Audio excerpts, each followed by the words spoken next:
Hello, friends. I am in my dining room, which has turned into a plant room because we brought all of the houseplants and the things that we wanted to bring inside for the winter inside. And this doesn't even look that bad, but check out all the plants up in the window. There's a couple trees, a lot of spider plants. This whole table was covered with plants yesterday. All down here was covered with plants. And I feel like a crazy plant lady because I am. This might be my favorite part. We had this citrus tree in a grow bag, which is done so much better than the pot. But I didn't have a saucer big enough for it. So I brought in the kiddie pool because I wanted to protect my floor. So, follow me for more style tips.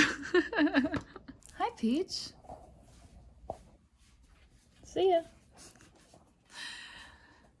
We have been having quite a couple months.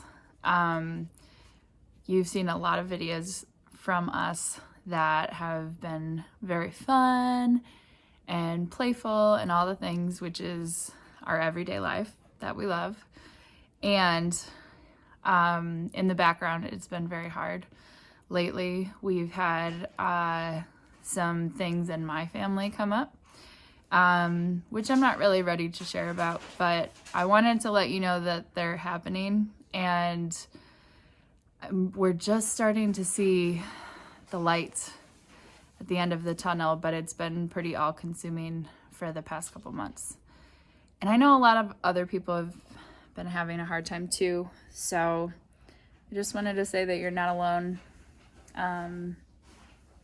We're here. We're doing all the human things too, even though it looks pretty sometimes on YouTube.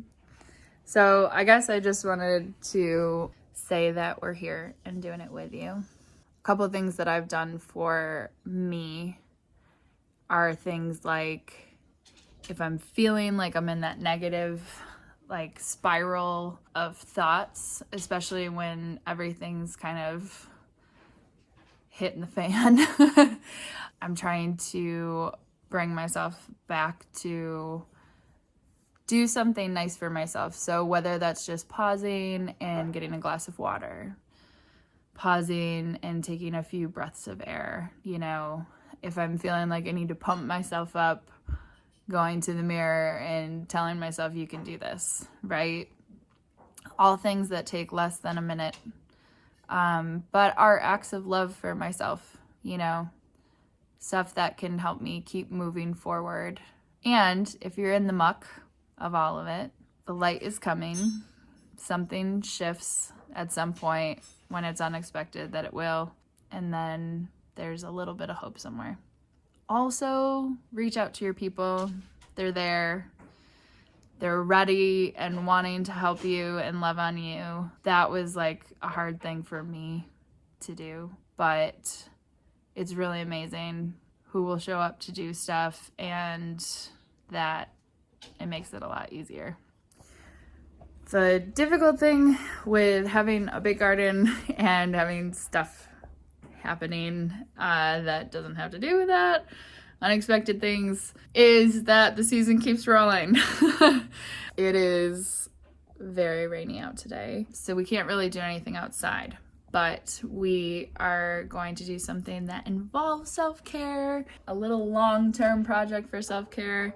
I've got some calendula here that's dried. I'm going to get the rest from the back and I'm going to take you with me. And we're going to make some calendula oil, or start some calendula oil, so that when it gets real cold and dry, we can make some salves for our skin. And it's kind of my everyday lotion that I use. So let's do it.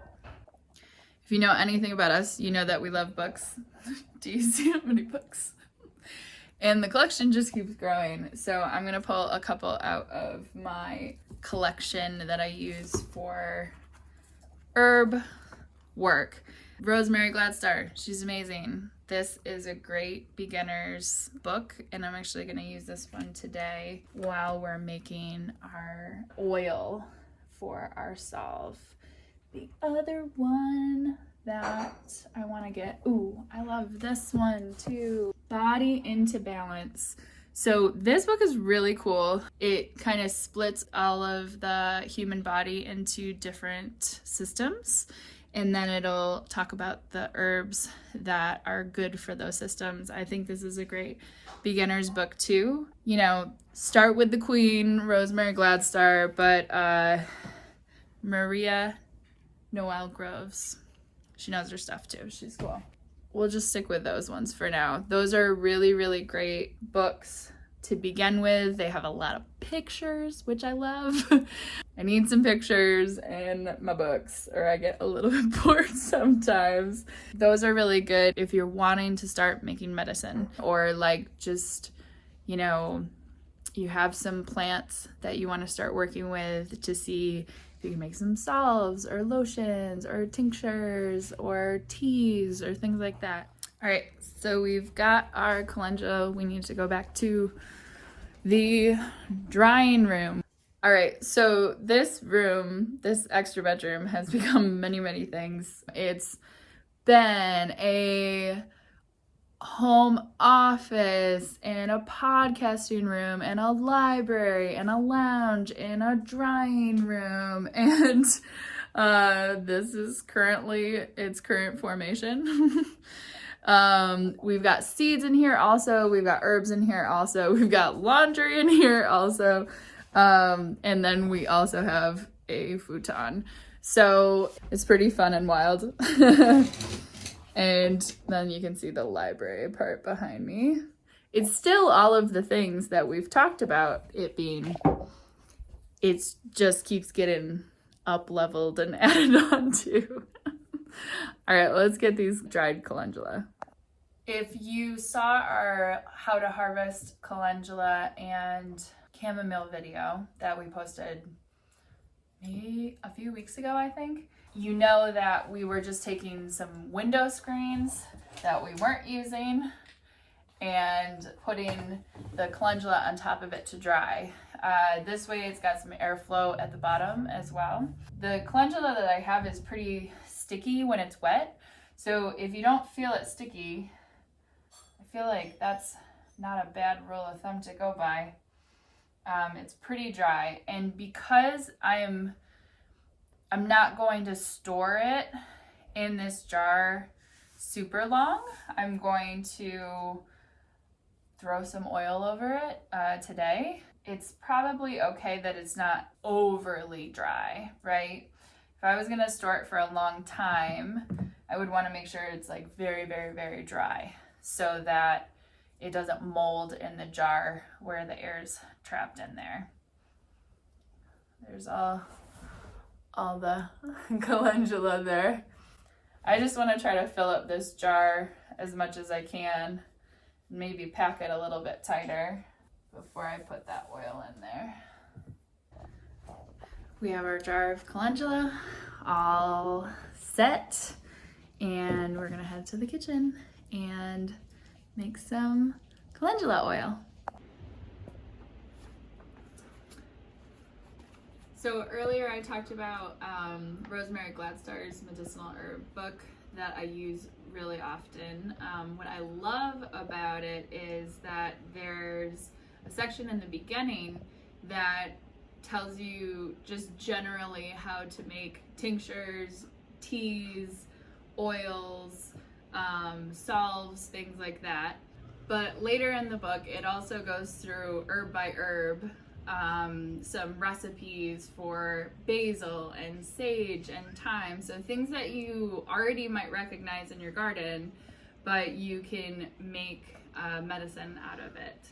So I'm on page 36 if you're reading along with me, and I'm going to make a solar infused oil. Really what that means is that I'm going to take my dried material. You can use fresh too, but she talks about using dry so that the water from the herb doesn't really get into the oil. For this, I prefer to use dry. So I've got all my dried calendula in here. It smells very good. And I'm gonna take my giant bottle of olive oil. You want to use as high quality as you can, and I'm using bulk, and it's fine. And I'm just going to pour it over the top until it covers all of that material there.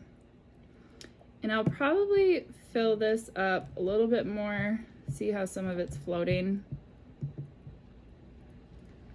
When I've done this before, what I've found is that if I leave too much headspace also means like air space at the top, it can sometimes pressurize inside.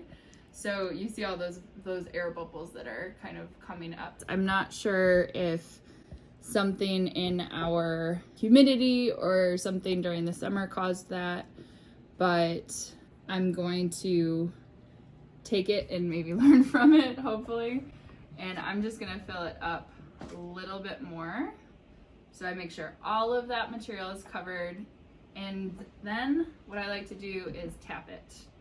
Since you saw all of that, those air bubbles coming up, and I kind of like to move it around while I tap it.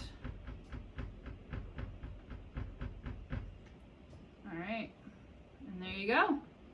You're gonna put the top on it, and with a solar infusion, I'm going to put it in a window and leave it for about 2 weeks, and then I'll strain it out and it'll be good to use. So then I'll use it to make salves for healing skin or just dry skin in general. She's got a few other recipes in this book that we've used before, or I've kind of played off of and then added some of my own stuff to it. But yeah, that's the basics of how to make a very easy medicinal oil. Thanks so much for hanging out and making some medicinal calendula oil with me today, and hopefully maybe getting some self-care tips in there as well. I hope that you are doing well wherever you are, and know that you are not alone if you're going through a hard time.